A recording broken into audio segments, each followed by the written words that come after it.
entire village looks abandoned. Now, which house would a bookworm live in?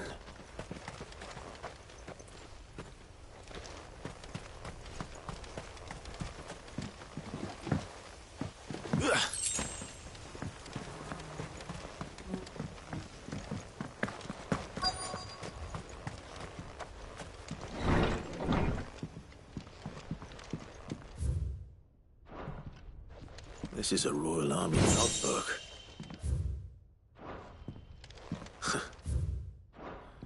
His interests were certainly varied. This is it. But if what it says is true, I need to get this back to the hideaway.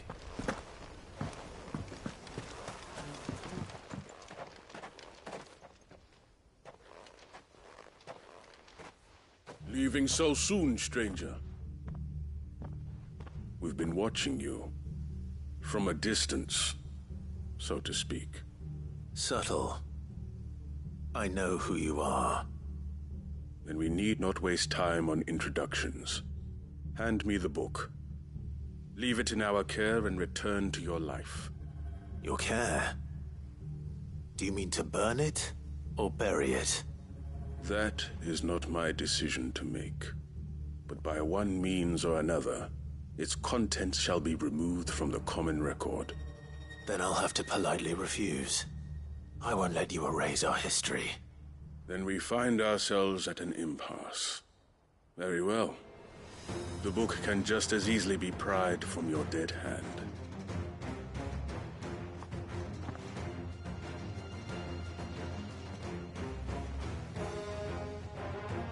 Let's see, shall we?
Impressive. But in the book yet. Why do you want it so badly anyway? It lays out in no uncertain terms the vanity and avarice of mankind. It tells the shameful history of the persecution and oppression of a gifted few by a giftless many. Would you say that this interpretation was correct? I don't know. You don't know. Your sword may be sharp, but your wits are dull. So let me answer for you. There is no correct interpretation of history. That a series of events took place may be proved beyond a doubt. But there can be no single, immutable explanation as to why they came to pass. It is a question of numbers and of belief. If enough people believe that a set of events occurred for a reason, that belief becomes the truth. So you're trying to control the truth? We are trying to protect people from themselves, from knowledge that would bring them naught but pain. That is all. You may keep the book, for now. The world is small. We shall meet again. Until then. Wait! Damn it. Let's get this back to Vivian. Perhaps she can explain what that was all about.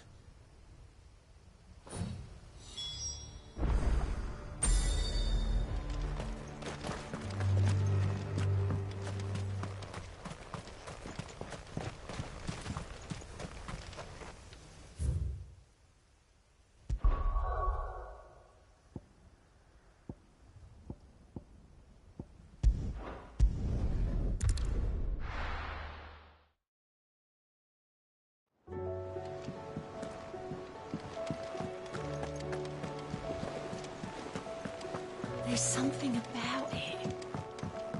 I feel like it's...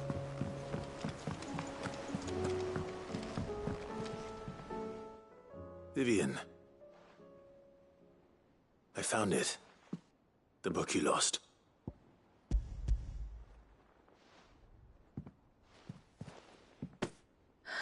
You found it. Thank you, Clive. Even though I asked this of you, I was not entirely sure it would be possible. I feared the executors had seized every copy. I met with one of these executors, and I convinced him to let me keep it. He told me something. That the truth is just a matter of collective, and that if enough people believe a lie... It does, but it also means that the truth is not immutable. That it can be changed. As the sad history of the bearers proves. You said that the book inspired you to become a scholar. It did. Or its author. She was a heretic, you see. A firebrand and a gallows stood ready for her in every... And by shunning society, or perhaps being shunned by it, she stumbled upon a truth so potent that an entire realm trembled at the prospect of its utterance. I, too, have always felt somehow set apart from the world of men. A stranger to my own species. She taught me that my solitude was not a curse, but a gift. And that, though my journey to the truth might be a lonely one, what I found at my destination would be more than worth the cost. Do you still feel that way? That you're not... one of us? Honestly, I'm not entirely sure anymore. Since coming to the hideaway, I find my thinking somewhat clouded. Perhaps the result of studying mankind from a rather closer perspective than I had intended. But the more I study, the more I find value in this perspective. In looking not from the outside, but from within. So if you'll permit me, I'd like to continue my work here.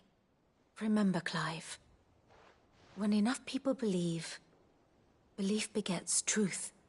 Give the men and women of this benighted world the gift of truth.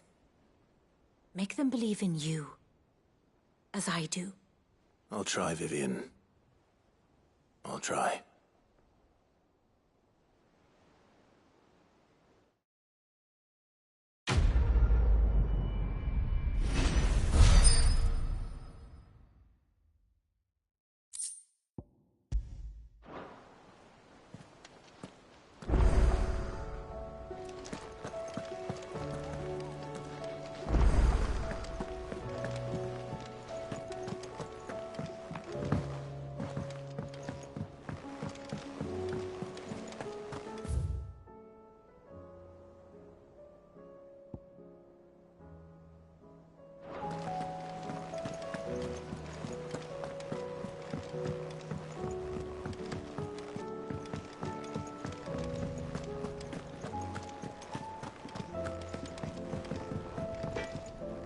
So what do I owe the honor? What do you want? Should last you a good while.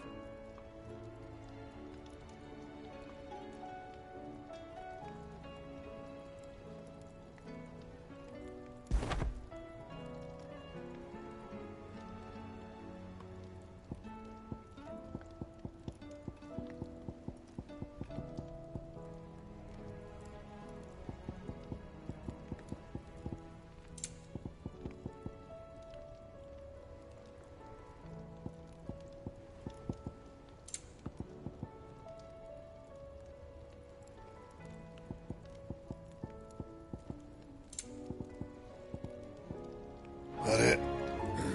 Fine.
him, I tell you!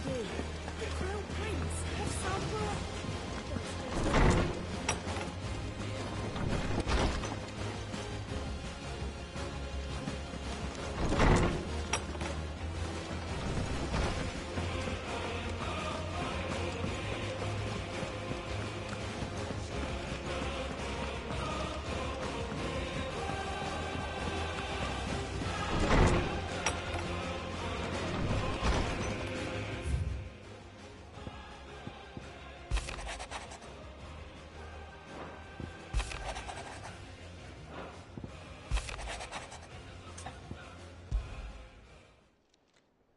It's usually me making demands of Hippocrates.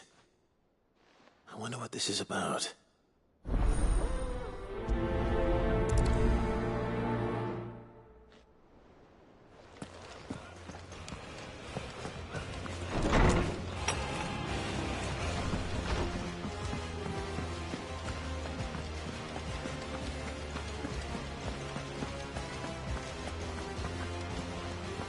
You don't know what you're talking about.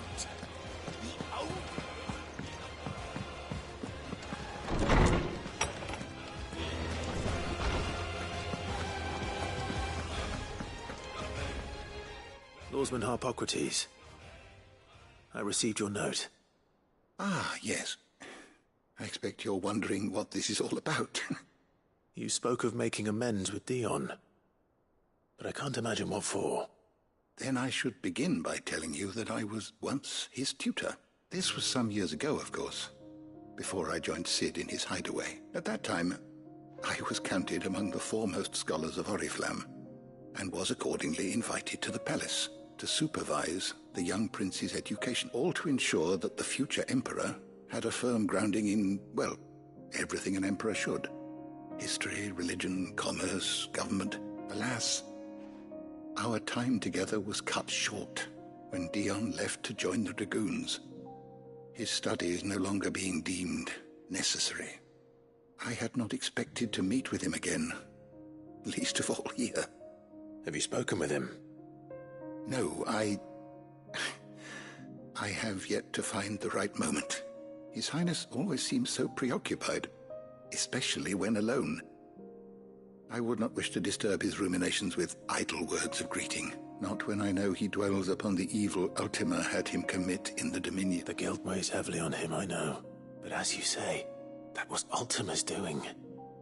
Surely you can't blame yourself. When I first met him, it was not guilt, but his people's expectations that weighed heavily upon him. And I did nothing to ease that burden. He bore it alone. It is one of my greatest regrets that I only ever offered him my wisdom, when what he truly needed, the blame for Dion. I see. I'm ready to help you. Then I beg. Apothecary fabulous. Well, it can't hurt to try. Where can I find it? You have seen, well, there is a waterfall. Whether they still serve. It's all right. Thank you, Clive.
Let's go. Faster!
place over.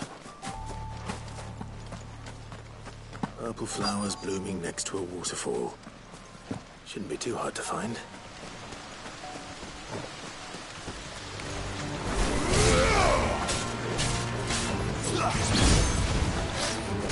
Too slow.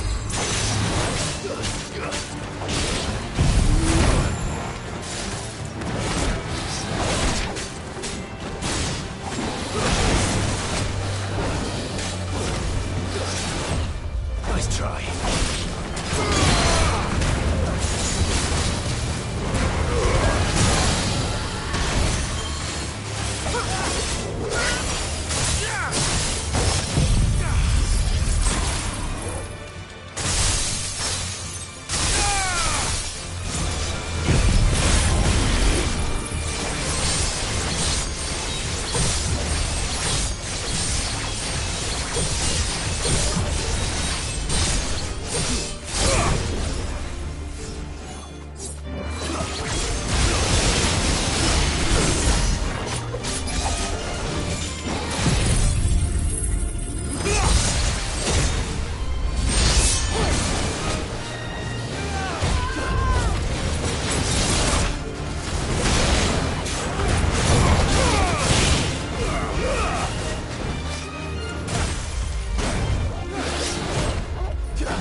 Here they are.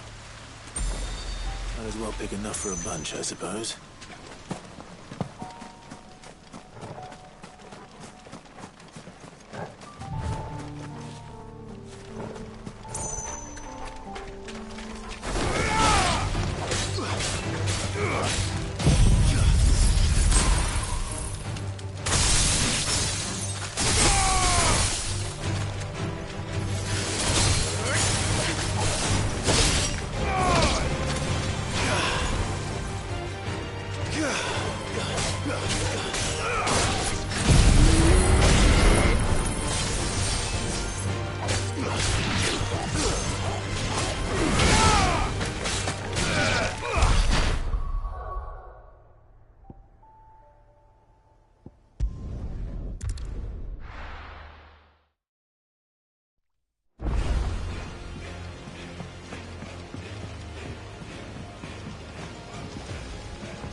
Oarsman, I found the flowers you were looking for. You did? I think I did.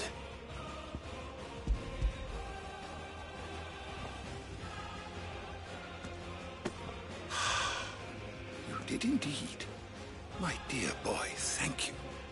You wanted to make Dion a gift of one, did you not? Shall I invite him to join us? Oh, I don't... It's no trouble. I'll go and fetch him.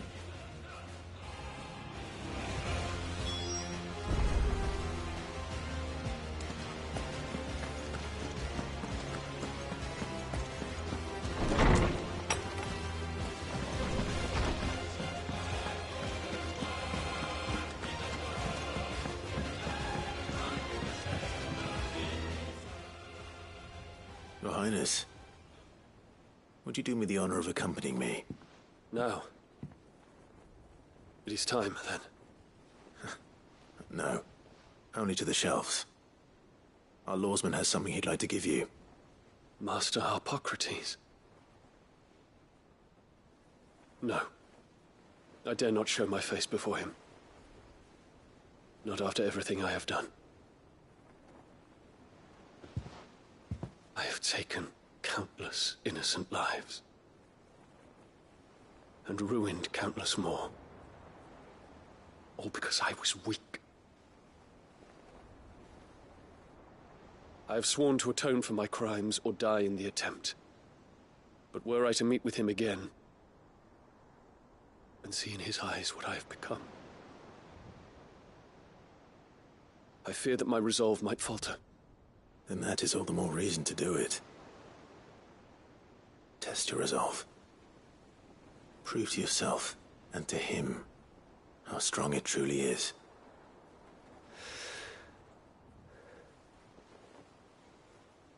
You are right. I must, at the very least, offer him my gratitude. Very well, then. Take me to him. Follow me.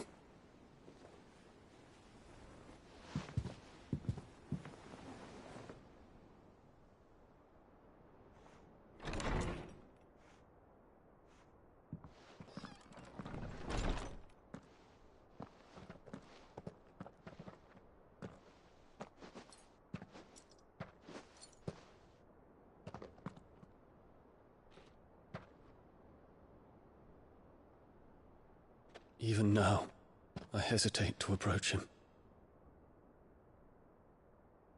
What must he think of me? You'd be surprised.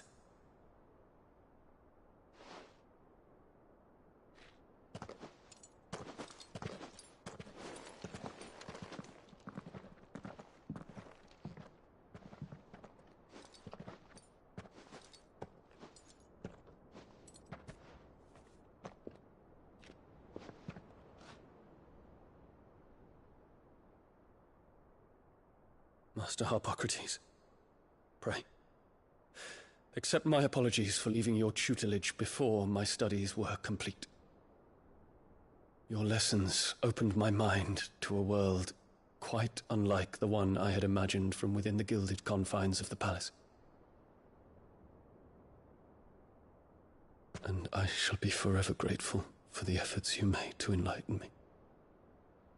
Lift up your head, Your Highness. The deeds of youth require no apology. That you took the time to visit me says much about the man you have become.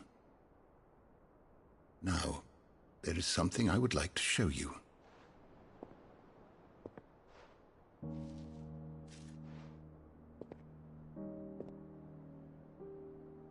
Is that a wyvern tail?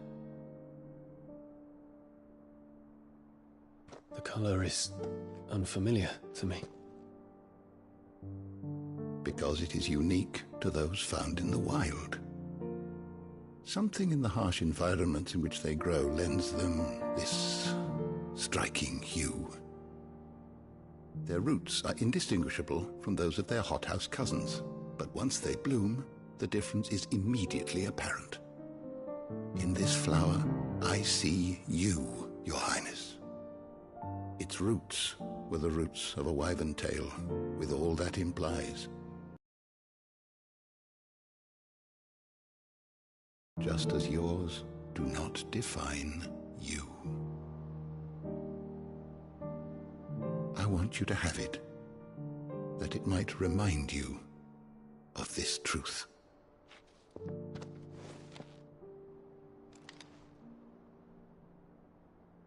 Master Harpocrates, I would ask of you a service.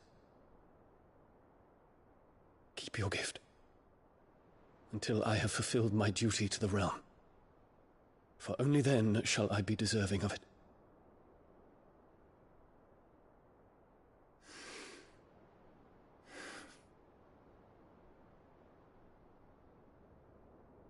As you wish, Your Highness. I shall await your return.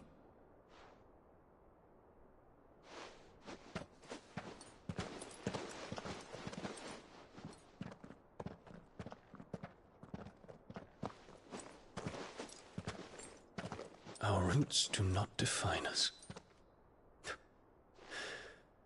No wonder my stepmother didn't like him.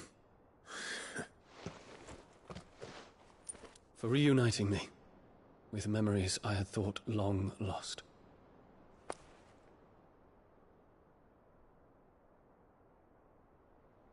I shall not forget this.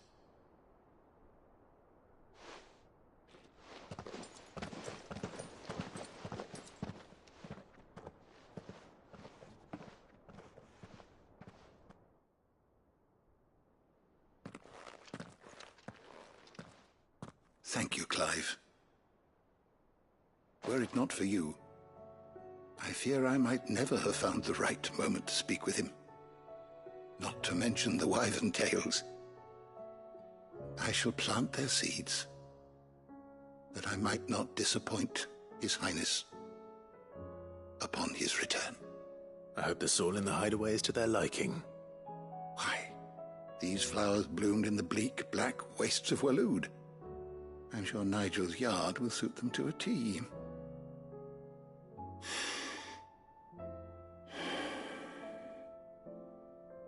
When it comes to expressing one's gratitude, I find that words are seldom sufficient.